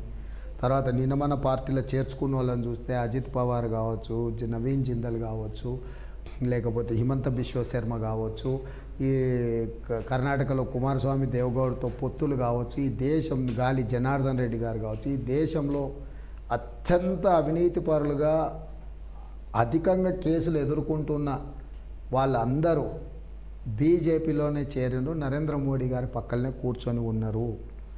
ఈరోజు మోడీ గారు అవినీతి గురించి ఎంత తక్కువ మాట్లాడితే ఆయనకు అంత గౌరవం ఉంటుంది. ఆయన వేదిక మీద ఈ పక్కన ఆ పక్కన ఇట్లా చేయి జాపితే చేతికి అందంత దూరం కూర్చున్న వాళ్ళందరూ వాళ్ళే కదా అవినీతి పితామహులు. ఇంకా డాక్టరేట్లు పొందిన వాళ్ళు కూర్చున్నారు. కాబట్టి వారు వచ్చి నా మీద మాట్లాడి కాంగ్రెస్ను విమర్శించాలి కాబట్టి ఊకదంపుడు ఉపన్యాసం అది. విద్యుత్ కోతలపై మాజీ ముఖ్యమంత్రి కేసీఆర్ పదే పదే విమర్శలు చేస్తున్నారు. గంటల కొద్దీ విద్యుత్ అంతరాయం కలుగుతుందని, రైతులు ఇబ్బందులు పడుతున్నారని చెప్తున్నారు. వారి ప్రకటన తర్వాత అధికారులు శ్రీనివాస్ గౌడ్ గారి ఇల్లున్న ప్రాంతంలో సబ్స్టేషన్లో కానీ ఆ మీటర్లో కానీ ఒక సెకండ్ కూడా అంతరాయం జరగలేదు, పవర్ కట్ లేదని అఫీషియల్గా చెప్పారు. సంబంధిత శాఖ మంత్రి చెప్పారు. నేను కూడా మీడియా మిత్రులుగా మిమ్మల్ని అడుగుతున్నాను, మీరు వెళ్ళండి, ఎక్కడ పవర్ కట్ అయినా సబ్స్టేషన్లో రికార్డ్ అయింది. ఆ ఏరియా ఏ ఏరియా పోయింది ఆ ఏరియాలో కూడా రికార్డ్ అవుతుంది అఫీషియల్గా. ఇది ఎవరు దాచిపెట్టేది కాదు. మీటర్లో కూడా పవర్ పోయింది, పవర్ వచ్చింది అనేది తెలుస్తుంది. మీరు పోయి దాన్ని సమాచారంగా అనుకొని మీరు చెప్పండి ప్రజలకు. ఇంతకుముందు సూర్యాపేటలో కూడా ఆయన ప్రెస్ మీట్ పెట్టినాడు, మధ్యలో అంతరాయం వస్తే పవర్ కట్ అన్నాడు. అసలు పవర్ కనెక్షనే లేదు, ఆడ జనరేటర్ మీద పెట్టిన ప్రెస్ మీట్ ఆయన. అంటే కేసీఆర్ ఎట్లా దిగజారిండి అంటే ఏదైనా సరే నేను అబద్ధం చెప్తా, ప్రజలు అది నమ్మాలన్నట్టుగా ఉంది ఆయన వ్యవహారం. ఇప్పుడు పొలిటీషియన్స్గా మేము ఏమన్నా చెప్పొచ్చు, డిపార్ట్మెంట్ అఫీషియల్స్ వివరణ ఇచ్చింది అసలు ఆ ప్రాంతంలోనే పవర్ కట్ అనేది ఒక్క నిమిషం కూడా కట్ కాలేదు, అబద్ధము అని. మీరు పోయి విచారణ చేయండి. సో ఆయన ఏంది బద్నాం చేయాలి, బురద చల్లాలి, సరే వాళ్ళు వివరించుకుంటారు అని ఆయన తప్పులను కప్పిపుచ్చుకోవడానికి మా మీద ఎదురుదాడి చేస్తున్నట్టుంది. అంటే నేనేమంటున్నానంటే పాపం కేసీఆర్ గారికి వయసు పరంగా కానీ లేకపోతే ఇంట్లో ఉన్న సమస్యల పరంగా కానీ మానసిక ఒత్తిడి ఉన్నది. ఆయన కొంతకాలం రెస్ట్ తీసుకొని కొంచెం ఆ కేరళ వెళ్ళి జరా ఇది చేసుకోలేకపోతే బ్యాంకులో కర్ణాటకలో జిందల్ వెళ్తే కూడా కొంచెం ఆరోగ్యానికి మంచిది, కొంచెం రిజన్యువేట్ అయ్యి మళ్ళీ వచ్చి రాజకీయాలు చేస్తే బాగుంటుంది. అంటే వారు సీనియర్, నా సూచన ఇది. సరే వాళ్ళు పాటిస్తారో లేదో ఆయన ఇష్టం. అదేవిధంగా ఎన్టీపీసీ విషయంలో కూడా మీరు చేస్తున్న మీ పాలసీ అదేవిధంగా మీ విధానం సరిగ్గా లేదని చెప్పి ఆయన తీవ్ర విమర్శలు ఆరోపణలు చేస్తున్నారు. దానిపై మీరు ఇచ్చే వివరణ ఏంటి? నేను ఏమంటున్నానంటే కేసీఆర్ 10 ఏళ్ళు ఉంది, ఎందుకు కట్టిపియలే? కట్టడానికి అనుమతి కూడా ఇవ్వలే. 2400 మెగావాట్ల ఎన్టీపీసీ కట్టడానికి కూడా అనుమతి ఇవ్వలేదు రాష్ట్ర ప్రభుత్వం. నేను వచ్చిన వెంబడే అనుమతి ఇచ్చి కట్టుకోమన్నా. ఇవాళ మొదలు పెట్టేది 2031కి వస్తుంది ఉత్పత్తి. ఆ రోజు 10 రూపాయలు అవుతుంది ఎన్టీపీసీతో ఈరోజు అగ్రిమెంట్ చేస్తే. ఈరోజు ఓపెన్ మార్కెట్లో సోలార్లో కానీ ఇతర దాంట్లల్లో ₹3 లోపలనే మనకు విద్యుత్ అందుబాటులో ఉంది. నేను ఎందుకు 2031లో వచ్చే విద్యుత్కు ఇప్పుడు 8-9-10 రూపాయలతో అగ్రిమెంట్ చేస్తే అది రాష్ట్రానికి తీరా నష్టం కాబట్టి నేను అగ్రిమెంట్ చేయలే. అప్పుడైనా కొనుక్కోవచ్చు, వాళ్ళు ఓపెన్ యాక్సెస్లో ఎవరికైనా అమ్ముకుంటారు. ప్రాజెక్టు నిర్మించిన తర్వాత విద్యుత్ ఉత్పత్తి అవుతుంటే ఎన్నడైనా వాడుకోవచ్చు. నేను ఈ రోజు ఇంత అడ్వాన్స్గా వాళ్ళతో అగ్రిమెంట్ చేయాల్సిన పని లేదు. ఆ రోజు కూడా ఓపెన్ మార్కెట్లో వాళ్ళతోనే నేను కొనుక్కోవచ్చు. కేసీఆర్కి ఇవన్నీ తెలుసు. ఆయన ఏదో మేధావి అయినట్టు మేము అందరం ఏదో బుర్రలేని వాళ్ళం అన్నట్టు చెప్పడానికి ఆయన తాపత్రయపడుతుంటాడు. 80,000 పుస్తకాలు చదివిన అనే ఆలోచనతోటి. కక్ష సాధింపు అనే పదం రాకుండా ఎక్కడ రేవంత్ రెడ్డి గారు ప్రత్యర్థులను కట్టడి చేసేందుకు జ్యుడిషియల్ ఎంక్వైరీ అని మిగతా కమిటీలతో ఎంక్వైరీ అని చెప్పని చాలా పగడ్బందీగా వ్యవహరిస్తున్నారని చెప్పని ఒక విమర్శ ఉంది. మీరేమంటారు? నేను అనేది ఏంటంటే చాలా వరకు మనం చర్చలు చేస్తున్నాం, అవినీతి జరిగిందనో తప్పుడు నిర్ణయాలు తీసుకోరను. ఇవన్నీ ఎవరు నిర్ధారించాలి? పొలిటికల్గా మేము నిర్ధారిస్తే కుదరదు, అపోహలు ఉంటాయి. అందుకే అప్రాప్రియేట్ ఏజెన్సీలతోని వాటిని విచారణ జరిపిస్తున్నాం. వాళ్ళు ఇచ్చే నివేదికల మీదనే నిర్ణయాలు తీసుకుంటాం. వ్యక్తిగత కక్షకు తావు లేదు. అట్లాంటి చర్చకు కూడా నేను ఆస్కారం ఇవ్వదలుచుకోలేదు. నాకు ఎవరి మీద వ్యక్తిగతంగా కోపం లేదు. నన్ను ఎవరైనా ఇబ్బంది పెట్టినా నేను పట్టించుకోదలుచుకోలేదు. ప్రజలందరూ కష్టపడి ఇంత ముఖ్యమైన ఇంత కీలకమైన ముఖ్యమంత్రి బాధ్యతను అప్పచెప్పిన తర్వాత ఇంత పెద్ద బాధ్యతను తీసుకెళ్ళి ఈ పొద్దుపోని వాళ్ళ కోసం సమయం కేటాయించి వాళ్ళని ఏదో ఇబ్బంది పెట్టాలి, వాళ్ళ కాళ్ళలో కట్టబెట్టాలి అని చేస్తున్నాం అంటే అది సంకుచిత స్వభావం ఆలోచన. దానివల్ల రాష్ట్రానికి ఒక్క పైసా ఉపయోగం లేదు. అట్లాంటి వ్యవహారమే నేను చెయ్యను. మీరు కావాలంటే కొడంగల్లో నేను ఇన్ని రోజులు ఎమ్మెల్యేగా ఉన్నా, లేకపోతే ఈడ ఎంపీగా ఉన్నా, మీరు వెళ్ళి చూడండి. నా కాన్స్టిట్యున్సీలలో ఓడి మీద నన్ను తప్పుడు కేసులు పెట్టించినా, ఎవరినైనా వాళ్ళ బిల్లులు రాకుండానో వాళ్ళని ఇబ్బంది పెట్టి అట్లాంటివి ఎప్పుడైనా చేసినో నేను చేయను. నా మైండ్లో అంత స్పేసు వాటికి ఇవ్వను. నేను నెగటివ్ పాలిటిక్స్కి, వ్యక్తులకు నష్టం చేసే విధానానికి నేను విరుద్ధము. మనం చేయగలిగితే సమాజానికి ఉపయోగపడే పని చేయాలి. లేకపోతే మన ఇంట్లో మనం పడుకుంటే కూడా మనకు కనీసం ఆరోగ్యం అన్న బాగుంటుంది. కాబట్టి ఈ ప్రభుత్వంలో నేనున్నంతవరకు కక్ష సాధింపు అనేది ఉండదు. తప్పు చేస్తే విచారణ సంస్థలు నిర్ధారిస్తే చట్టం తన పని తాను చేసుకుంటూ పోతుంది. దానికి ఇక నేను మీరు ఎవరమో అతీతం కాదు. ఈ ఫోన్ ట్యాపింగ్ వ్యవహారం రాష్ట్రంతో పాటు దేశవ్యాప్తంగా కూడా చర్చనీయాంశమైంది. సో ఈ కేసు ఎటువైపు వెళ్తుంది అనుకుంటున్నారు? మీకున్న సమాచారం ఏంటి? అంటే ఇప్పటివరకు నేను పూర్తి స్థాయిలో చేయలేదు. ఎందుకంటే ఎలక్షన్ కోడ్ వచ్చింది కాబట్టి అధికారులతో నేను సమీక్ష చేయలేదు. హోమ్ మినిస్టర్గా, చీఫ్ మినిస్టర్గా వాళ్ళు నాకు బ్రీఫింగ్ ఇవ్వాలి, కానీ ఎలక్షన్ కోడ్ వల్ల అధికారులతో నేను మాట్లాడలేదు. ఏం జరిగిందో అంటే వాళ్ళు స్పష్టమైన నివేదిక లేదు. అది విచారణ కొనసాగుతుంది. విచారణ మధ్యలో నేను వివరాలు బయటికి చెప్తే విచారణకు ఇబ్బంది అయితే, రెండవది మనము సగం సమాచారంతో ఏది మాట్లాడినా సమాజానికి మంచిది కాదు. రేపు ఎన్నికల తర్వాత బడ్జెట్ సమావేశాలు వచ్చినప్పుడు శాసనసభలోనే పూర్తి స్థాయిలో దాని వివరాలన్నీ బయట పెడతాం. అంటే ఆస్తులు, అందులో ఉండే ప్రాపర్టీ డ్యామేజ్ ఏంది, అందులో జరిగిన ట్యాపింగ్ ఏంది, హ్యాకింగ్ ఏంది, ఏం జరిగిందో కంప్లీట్ అఫీషియల్స్ ఇచ్చే నివేదికను యాజ్ ఇట్ ఈస్గా అసెంబ్లీలో ప్లేస్ చేస్తాను. నేను తెలంగాణలో ఒక కొత్త ట్రెండ్, ఫోన్ ట్యాపింగ్ మీద కొత్త ట్రెండ్ స్టార్ట్ చేశారని చెప్పి నేషనల్ మీడియా కూడా చాలా పెద్ద ఎత్తున ప్రచారం చేసింది. సో దీన్ని భవిష్యత్తులో ఇలాంటి జరగకుండా ఇలాంటి డెఫినెట్గా చట్టం ఉంది, ఇంతవరకు అమలు జరగాలి. ఇప్పుడు అందుకే నిన్నమన్న విచారణ చేసే అధికారులు సెక్షన్స్ అమెండ్మెంట్ చేసి టెలిగ్రాఫిక్ యాక్ట్ కానీ, సైబర్ క్రైమ్ కానీ ఇవన్నిటిని కూడా దానికి యాడ్ చేస్తున్నారు. చూడాలి. అంటే ఇంకా నేను ఇంతవరకు అధికారులను కూర్చోబెట్టి సమీక్ష చేయలేదు. సమీక్ష చేసిన తర్వాత పూర్తి వివరాలు తెలంగాణ సమాజానికి చెప్తా. మీరు ప్రతిపక్షంలో ఉన్నప్పుడు ప్రభుత్వం అవినీతి అక్రమాలపైన చాలా పెద్ద ఎత్తున ఆరోపణలు చేశారు. అదేవిధంగా అధికారంలోకి వచ్చిన తర్వాత భూములు, అదేవిధంగా ప్రాజెక్టులపైన సమీక్షలు కూడా చేశారు. ప్రస్తుతం నిజంగా వాటిలో ఉన్న వాస్తవాలు ఏంటి, ఏమేమి విషయాలు బయటకు వస్తున్నాయి, వాటికి సంబంధించి ఏం చేయబోతున్నారు? అందుకే వాటి మీద దాంట్లో ఏం అనుమానం అక్కర్లేదు. దాంట్లో పూర్తి స్థాయిలో అక్రమాలకు పాల్పడ్డారు కాబట్టి ఇరిగేషన్ మీద జ్యుడిషియల్ ఎంక్వైరీ ఇచ్చినాం, power purchase and power project construction మీద జ్యుడిషియల్ ఎంక్వైరీ ఇచ్చినాం, ధరణి మీద అఫీషియల్ కమిటీ వేసినాం, జరిగిన భూములను కొన్నిటిని అభయాన్స్లో పెట్టినాం. మీరు కూడా చూస్తున్నారు, అడ్డగోలుగా అక్రమంగా ఆక్రమించుకున్న వాటిని కానీ, అనుమతులు ఇచ్చిన వాటిని కూడా అభయాన్స్లో పెట్టినాం.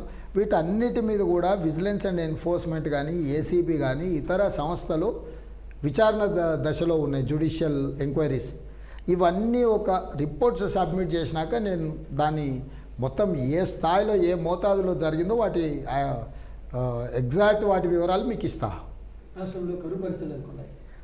కరువు కారణం కాంగ్రెస్ సూచించిన కరువు అని చెప్పని కేసీఆర్తో పాటు టీఆర్ఎస్ నాయకులు పెద్ద ఎత్తున ప్రచారం చేస్తున్నారు.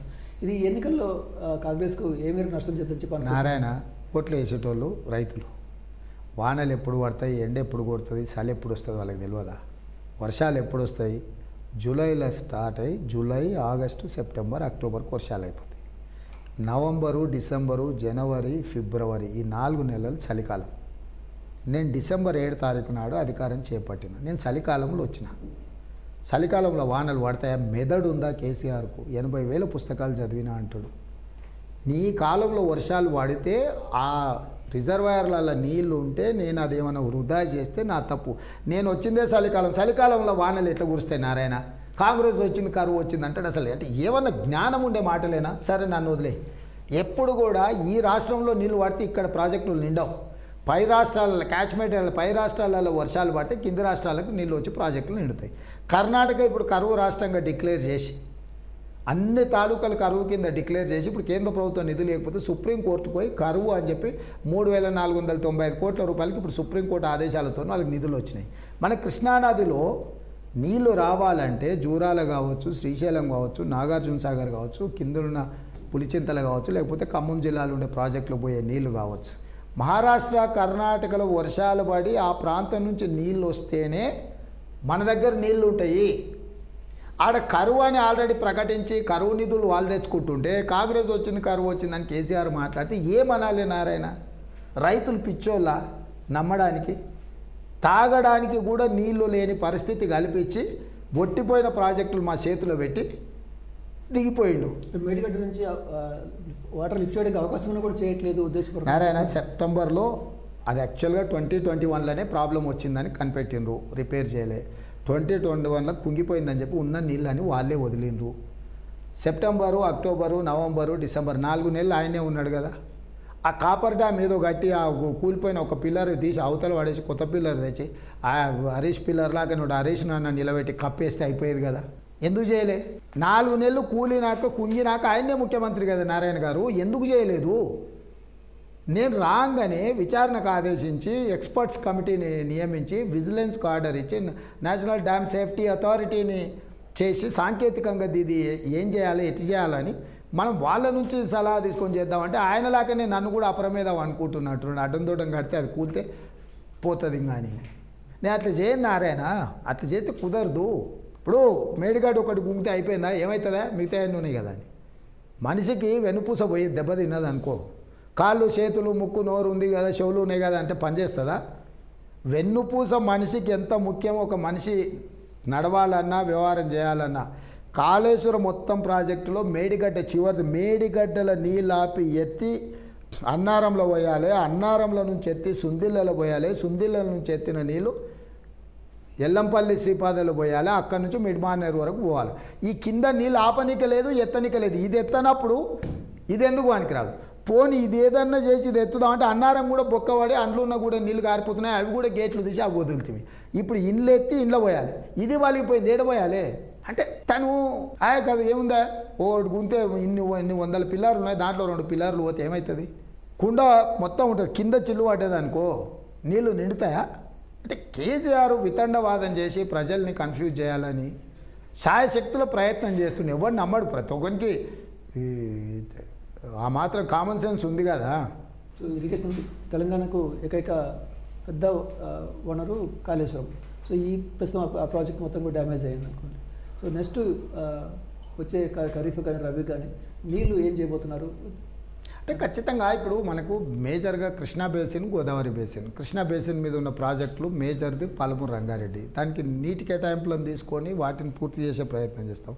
సరే, గోదావరి మీద ఇప్పుడు తుమ్మిడియేటి దగ్గర కట్టాల్సిన దాన్ని కేసీఆర్ కట్టకుండా నిర్లక్ష్యం చేశాడు. మహారాష్ట్రతో సంప్రదింపులు మొదలుపెట్టినాము. అక్కడ ఒక 1800 ఎకరాల భూమిని తీసుకుంటే తుమ్మిడియేటిలో 152 మీటర్స్ ఎత్తులో ప్రాజెక్టు కడితే అక్కడి నుంచే నీళ్లు నిల్వ చేసుకొని కిందికి కాలువల ద్వారా కానీ మెయింటెనెన్స్ తక్కువ ఖర్చుతో ఎక్కువ ఆయకట్టుకు నీళ్ళు ఇవ్వచ్చు. అది ఆదిలాబాద్ కావచ్చు, కింద ప్రాంతాలు కావచ్చు. ఆల్రెడీ కేసీఆర్ కట్టిన దాంట్లో కూలినవన్నీ, కుంగినవన్నీ, రిపేర్కి ఎన్ని ఉన్నాయి, ఉపయోగపడేటివి ఎన్ని ఉన్నాయి. కేసీఆర్ కట్టింది కదా అని వాటిని గాలికి వదిలేయము, ప్రజలకు ఉపయోగిస్తాము. కేసీఆర్ ఏమనుకుంటే అన్నీ వదిలేస్తాము, వదిలేస్తే మొత్తం వీళ్ళు నిండా మునుగుతారు అని కేసీఆర్ కలర్గా అంటారు. అట్లేం లేదు. కేసీఆర్ ఏమన్నా వాళ్ళ ఆస్తి అమ్మి, వాళ్ళ తాతలు ముత్తాతలు ఇచ్చింది అమ్మి కడితేనేమో వేరే. ప్రజలు కట్టిన పన్నులతో కట్టిన వాటిని ప్రజలకు ఉపయోగపడేటి వేటినైనా దాన్ని ప్రాపర్గా ఉపయోగిస్తాం. ప్రజలకు గోదావరి జిల్లాలకు సంబంధించిన కాళేశ్వరాన్ని కూడా ఉపయోగంలోకి తీసుకొస్తాం. ముఖ్యమంత్రి రేవంత్ రెడ్డి ఇంటర్వ్యూలో చిన్న విరామం. అమ్మకానికి పెట్టకు నీ ఓటు, అది భావి భారతానికి చేటు. సమర్థ నాయకత్వాన్ని ఎంచుకో, బంగారు భవిష్యత్తుని నిర్మించుకో. గొంతెత్తి ప్రశ్నించు, ఓటుతో ఎదిరించు. ఓటు అస్త్రాన్ని సంధించు, నవభారతాన్ని నిర్మించు. ఓటుకు రేటు పెట్టకు, 5 ఏళ్లకు తల తాకట్టు పెట్టకు. ఓటుతో దేశగతిని మార్చేద్దాం, అవినీతి రహిత సమాజం నిర్మిద్దాం. మంచివాళ్ల మౌనం ప్రమాదకరం, ఓటుతో ప్రశ్నించాలి యువతరం. గతంలో చేసిన ముఖ్యమంత్రులు చంద్రబాబు నాయుడు గారు కానీ, లేకపోతే కిరణ్ కుమార్ రెడ్డి, లేకపోతే రాజశేఖర రెడ్డి కానీ, వాళ్ళు మార్కు కొన్ని పథకాల ద్వారా వేశారు. సో రేవంత్ రెడ్డి గారు మార్కు ఎలా ఉండబోతుంది తెలంగాణ పాలన వచ్చే 5 ఏళ్లలో? ఇప్పుడు ఈ 6 గ్యారంటీస్ అనేటివి మా మార్కే కదా. ఆర్టీసీలో ఉచిత ప్రయాణం ఎప్పుడెవరికి ఇవ్వలే. ఇళ్లలో 200 యూనిట్ల కరెంటు ఎవరికి ఇవ్వలే. 500 రూపాయల సిలిండర్కి. ఇవన్నీ కూడా కాంగ్రెస్ డెవలప్మెంట్ కూడా మూసీ రివర్ డెవలప్మెంట్ అథారిటీని పెట్టి అభివృద్ధి చేసి వీటన్నిటిని కూడా మేము ఈరోజు తెలంగాణకి ఏం అవసరం ఉందో దాని ప్రకారం ప్లాన్ చేస్తున్నాం. వైబ్రెంట్ తెలంగాణ 2050 పేరు మీద రాబోయే 100 ఏళ్లకు అవసరమయ్యే ప్రణాళికలు రచించి ఆ దిశగా అభివృద్ధి కార్యక్రమాలను కూడా తీసుకెళ్లాలనుకుంటున్నాం. వెల్ఫేర్ అండ్ డెవలప్మెంట్ 2 ప్యారలల్స్ కింద 2 కళ్ళలాగా బ్యాలెన్స్ చేసుకుంటూ ముందుకెళ్లాలని వర్కౌట్ చేస్తున్నాం. సో తెలంగాణ రియల్ ఎస్టేట్ కూడా కాస్త డల్గా అనిపిస్తుంది. లేదు, అబద్ధ ప్రచారం చేస్తుంది. నేను అందుకే చెప్పిన, నిన్న కొన్ని పేపర్లలో కూడా రాశాను. నేను మీకు కూడా చెప్తున్నా. డిసెంబర్ 7, 2022, ఏప్రిల్ 28, 2023 వరకు ఆ 5 నెలల టీఆర్ఎస్ అధికారంలో ఉన్నప్పుడుది మొత్తం డీటెయిల్ తీయండి. పర్మిషన్స్ కానీ, ఎన్ఓసీస్ కానీ, రిజిస్ట్రేషన్స్ కానీ, రెవెన్యూ కానీ సేమ్ డిసెంబర్ 7, 2023 నుంచి ఏప్రిల్ 28, 2024 వరకు నా ప్రభుత్వం వచ్చినాక ఈ 2 నివేదికలను మీరు తయారు చేయండి. అంటే పర్మిషన్స్ కావచ్చు, ఎన్ఓసీస్ కావచ్చు, రిజిస్ట్రేషన్స్ కావచ్చు, రెవెన్యూ కావచ్చు, హైదరాబాద్కి ఇచ్చిన సరఫరా చేసిన నీళ్లు కావచ్చు, ప్రజలకు ఇచ్చిన విద్యుత్ కావచ్చు, ఈ 6 కదా కులబద్దలు. వీటన్నిటిని తీసుకొని వాళ్ళది 5 నెలల పరిపాలన, నాది 5 నెలల పరిపాలన మీరు 2 పక్కన పెట్టి అంచనా చేసుకున్న తర్వాత మీరు వచ్చి ఒక్కసారి అంచనా వేయండి, హైదరాబాద్ రియల్ ఎస్టేట్ పెరిగిందా తరిగిందా అనేది. సో వీళ్ళు ఏంటంటే ఎట్లన్నా చేసి ప్రభుత్వాన్ని బద్నాం చేయాలని తప్పుడు ప్రచారం చేస్తారు. సరే, వాళ్ళకి కావాల్సిన కొంత సొంత మీడియా సంస్థలు కూడా ఉన్నాయి. తప్పుడు ప్రచారాన్ని ప్రజల్లో నెత్తికెక్కించాలనే ప్రయత్నం చేస్తున్నారు. అట్లాంటిది ఏం లేదు. హైదరాబాద్ రియల్ ఎస్టేట్ అద్భుతంగా ఉంది, అనుమతులు ఈజీగా వచ్చేస్తున్నాయి. ఆర్థిక వ్యవస్థ కూడా ఈవెన్ జిఎస్టీ కానీ వ్యాట్లో వచ్చిన ఇన్కమ్ కూడా లాస్ట్ ఇయర్కి ఈ ఇయర్కు మీరు కంపేర్ చేసి చూడండి, పెరిగినాయా లేదా? మేము వస్తే తగ్గాలి కదా, పెరిగినాయి కదా. సో ఈ అవుటర్ రింగ్ రోడ్ చుట్టూ మీరు టౌన్షిప్లు అనౌన్స్ చేశారు. ఇంకా ఈ రియల్ ఎస్టేట్ను కంటిన్యూ చేయడానికి, ఆ డెవలప్మెంట్ను విస్తరించడానికి మీ దగ్గర ఉన్న ప్లాన్స్ ఏంటి, ఏం చేయబోతుంది? అంటే ఇప్పుడు ఫార్మా క్లస్టర్స్ కానీ, హెల్త్ టూరిజం కానీ, ఎడ్యుకేషన్ టూరిజం కానీ, స్పోర్ట్స్ టూరిజం కానీ, అంటే వీటన్నిటితో పాటు ఆర్గానిక్ ఫుడ్, అంటే ప్రపంచంలో ఇప్పుడు ఆర్గానిక్ ఫుడ్ అనేది బాగా డిమాండ్ ఉంది. రైతులకు కూడా ఆ పంటలు పండించడానికి అవసరమైన సాంకేతిక నైపుణ్యం, నీళ్లు ఇవన్నీ అందించడంతో పాటు రీజనల్ రింగ్ రోడ్ అనేది మన తెలంగాణ రాష్ట్రానికి ఒక పెద్ద వరంలాగా తయారవుద్ది.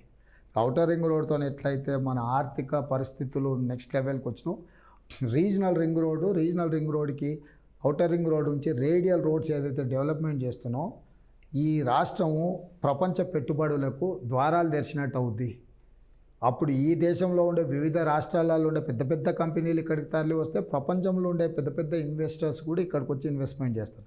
ఇక్కడ ఇన్వెస్ట్ చేసే ప్రతి వాడికి రక్షణ కల్పించే బాధ్యత మనది, ఆ పెట్టుబడికి నష్టం జరగకుండా చూసే బాధ్యత మనది. దాంతో ఏంటంటే రాష్ట్రానికి ఆదాయం పెరుగుతుంది, ఉద్యోగ ఉపాధి అవకాశాలు పెరుగుతాయి. సో ఆ రెండింటిని దృష్టిలో పెట్టుకొని ఫ్యూచర్ ప్రణాళిక ఉంటుంది. వచ్చే 5 ఏళ్లలో తెలంగాణ స్వరూపాన్ని ఎలా ఊహిస్తున్నారు మీరు? డెఫినెట్గా 10 years పీరియడ్లో ప్రపంచంతోనే పోటీ పడే విధంగా తెలంగాణను తీర్చిదిద్దుతాం. రాబోయే 10 సంవత్సరాలు మినిమం కాంగ్రెస్ పార్టీ అధికారంలో ఉంటుంది. వైబ్రెంట్ తెలంగాణ 2050 అనే ప్రణాళికతోని మొత్తం తెలంగాణ ముఖ చిత్రమే మార్చాలన్న ఆలోచనతోని ఈ దేశంలో ఉండే ఇతర రాష్ట్రాలతో పోటీ పడడం కాదు, ప్రపంచంతోనే పోటీ పడే విధంగా తీర్చిదిద్దే బాధ్యత మేము తీసుకుంటాము. ఆనాడు కాంగ్రెస్ ఉన్నప్పుడు ఔటర్ రింగ్ రోడ్ కానీ, ఇంటర్నేషనల్ ఎయిర్పోర్ట్ కానీ, ఐటీ కంపెనీస్ కానీ, ఫార్మా కంపెనీస్ కానీ, మెట్రో రైల్ కానీ, గోదావరి జలాలు కానీ కృష్ణానది జలాలను హైదరాబాద్కు తరలించడం కానీ ఇవన్నీ కూడా లా అండ్ ఆర్డర్ను కంట్రోల్ చేయడం కానీ ఇవన్నీ జరిగినాయి. సో దాన్ని ఇంకా ఉధృతంగా ముందుకు తీసుకెళ్ళడానికి ప్రయత్నం చేస్తుంది మా ప్రభుత్వం. సో కాంగ్రెస్ అధికారంలోకి రావడానికి ప్రధానంగా యువత చాలా పెద్ద ఎత్తున మీతో పాటు కలిసి వచ్చారు. సో నిరుద్యోగం, అదేవిధంగా గత కొన్ని సంవత్సరాలుగా నోటిఫికేషన్స్ లేకపోవడం ప్రధాన కారణం. చాలామంది ఆత్మహత్యలు చేసుకున్నారు. సో కాంగ్రెస్ ప్రభుత్వం మీద చాలా ఆశలు పెట్టుకున్నారు. సో కొంత మీరు ముందు తీసుకెళ్ళినప్పటికీ వచ్చే 4 ఏళ్ల పాటు మీ నోటిఫికేషన్స్ వ్యవస్థ ఎలా ఉండబోతుంది, ఏం చేయబోతున్నారు, ఉద్యోగులు కొత్త ఫ్యాక్టరీస్ కానీ లేకపోతే ఐటీ ఇండస్ట్రీస్ తీసుకురావడం కానీ ఇలాంటి ప్రణాళికలు ఏమైనా ఉన్నాయా? డెఫినెట్గా ఇప్పుడు మేము వచ్చిన 3 నెలల్లోనే 30,000 ఉద్యోగాల ఖాళీలను అఫీషియల్గా భర్తీ చేసి చూపించినాం. మిగతా వాటి నోటిఫికేషన్ ఇచ్చినాం. గ్రూప్ 1 కావచ్చు, లేకపోతే మెగా డిఎస్సి కావచ్చు, ఇతర అన్ని ప్రభుత్వ ఖాళీలను కూడా సేకరించి నోటిఫికేషన్ ఇచ్చేస్తున్నాం. దాదాపుగా ప్రభుత్వ ఉద్యోగాల్లో ఉన్న అన్ని ఖాళీలను భర్తీ చేసేస్తాం. అదేవిధంగా మనకున్న నిరుద్యోగులకి ఈ ఖాళీలు భర్తీ చేస్తే సరిపోవు, ప్రపంచంతోనే పోటీ పడాలి. నేను పదే చెప్తున్నా, ప్రపంచంలో ఉండే అవకాశాలను అందిపుచ్చుకోవడము మిడిల్ ఈస్ట్ కంట్రీలతో పాటు యూరోప్ కంట్రీస్లో కానీ అమెరికా లాంటి దేశాలలో కూడా మన విద్యార్థులు చదువుకొని అక్కడికి వెళ్ళి అక్కడ రాణించాలని, ఉన్నత చదువులు చదువుకోవాలని, వ్యాపారస్తులుగా ఉద్యోగాలలో రాణించాలనే విధానాన్ని మనం తీసుకొస్తున్నాం. దానికి సంబంధించిన అన్ని రకాల ప్రోత్సాహకాలు, వాళ్ళకు అవకాశాలు కల్పించే విధంగా ప్రణాళిక ఉంటుంది. దాంతో కంప్లీట్గా తెలంగాణ ముఖ చిత్రమే మారిపోతుంది. మారేటట్టుగా మేము ప్రయత్నం చేస్తాం. సో గురుకులాల్లో చాలా సమస్యలు బయటకు వస్తున్నాయి ఇటీవల కాలంలో. అదేవిధంగా విద్యా సంవత్సరం కూడా నెల జూన్లో మళ్ళీ ప్రారంభం కాబోతుంది. సో కొత్త విద్యా సంవత్సరానికి ప్రభుత్వం ఎలా సమాయత్తం అవుతుంది, గురుకులాల సమస్యల పరిష్కారానికి ఏం చేయబోతున్నారు? డెఫినెట్గా ఇప్పుడు నేనేమంటున్నా అంటే గతంలో ఏ అధికారులను ఎవరు పనిచేయనియని అధికార యంత్రాంగాన్ని అంతా నిర్వీర్యం చేసింది. ఇప్పుడు అందుకే అధికారులను అప్రమత్తం చేయడమే కాకుండా కమిట్మెంట్తో పనిచేసే వాళ్ళకే బాధ్యతలు అప్పచెచ్చి పర్యవేక్షించుకుంటా, వాళ్ళని ప్రోత్సహించుకుంటా, మౌలిక వసతులు అభివృద్ధి చేసుకుంటా ముందుకు వెళ్తాం. విద్యకు అత్యంత ప్రాధాన్యత ఉంది. విద్యా వైద్యానికి నా ప్రభుత్వంలో మొదటి ప్రాధాన్యత ఉంటుంది. నిధుల కేటాయింపు విషయంలో కానీ, నిర్ణయాలు చేపట్టడంలో కానీ ఈ రెండింటినీ అగ్రెసివ్గా డ్రైవ్ చేస్తాం. సో రేవంత్ రెడ్డి గారు మిగతా రాష్ట్రాలు కూడా ఎన్నికల ప్రచారం నిర్వహించారు. అసలు జాతీయ స్థాయిలో కాంగ్రెస్కు ఎన్ని సీట్లు వచ్చే అవకాశం ఉంది? సో ప్రచారం ఎలా ఉంది? రాహుల్ గాంధీ పీఎం అవ్వడానికి ఉన్న అవకాశాలు ఏంటి? అంటే ఇండియా కూటమి సింపుల్ మెజారిటీతో గవర్నమెంట్ ఫామ్ చేయడానికి ఎక్కువ అవకాశాలు కనిపిస్తుంది. ఎందుకంటే నిన్న జరుగుతున్న పరిణామాలు కానీ, బీజేపీ 400 నుంచి మొదలుపెట్టి ఇప్పుడు 300 అని 222 ఫేజులు కాగానే బీజేపీ చాలా దెబ్బతిన్నదనే నివేదికలు వస్తున్నాయి. కాబట్టి 2004లో జరిగిన పరిణామాలు 2024లో జరుగుతాయని నేను బలంగా నమ్ముతున్నా. అప్పుడు కాంగ్రెస్ పార్టీ తరఫున ఎప్పుడైనా ప్రధానమంత్రి అభ్యర్థి రాహుల్ గాంధీ గారు.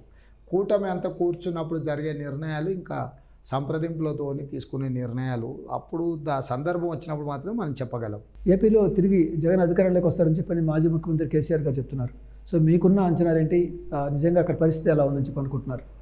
చంద్రబాబు నాయుడు గారి మీద ఉండే అసూయ, ద్వేషం ఏముంటుంది ఆయనకి? ఏందో అప్పటి నుంచి ఆయన చూస్తే ఆయనకి ఏందో మరి బాధ, దుఃఖం.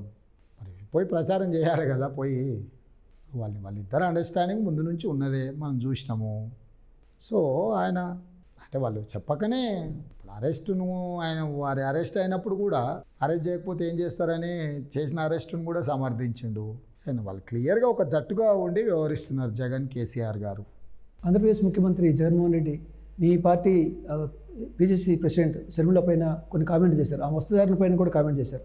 దానికి మీ రియాక్షన్ ఏంటి? ఇక ఆయన విజ్ఞత అది. మనము అంటే మన సొంత సోదరిమని అనే కాదు, ఇతర ఆడపిల్లల గురించి మనం మాట్లాడేటప్పుడు నాయకులం జాగ్రత్తగా మాట్లాడితే మంచిది. ఇది నా సూచన. నేను అనేది ఏంటంటే ఎక్కడైనా కొనసాగుతున్న ప్రభుత్వాలకు వ్యతిరేకత ఉన్నది. ఏంటంటే వాళ్ళు చెప్పిన మాట నిలబెట్టుకోకపోవడం వల్ల ఒక వాతావరణం ఉన్నది. మేము ఇప్పుడు కాంగ్రెస్ పార్టీ షర్మిల గారి నాయకత్వంలో మేము అక్కడ ఇన్నింగ్స్ ప్రారంభించినాం. మేము కాంగ్రెస్ పార్టీని ఎన్ని సీట్లు గెలిపించుకోగలుగుతాం? షర్మిల గారు ప్రశ్నించే గొంతుగా ప్రజా సమస్యల మీద ఎట్లా కొట్లాడుతుంది, ఆమెకు ఎట్లాగా మద్దతుగా నిలబడాలి పక్క రాష్ట్ర ముఖ్యమంత్రిగా, కాంగ్రెస్ పార్టీ అధ్యక్షుడిగా అనేదే నా ప్రణాళిక.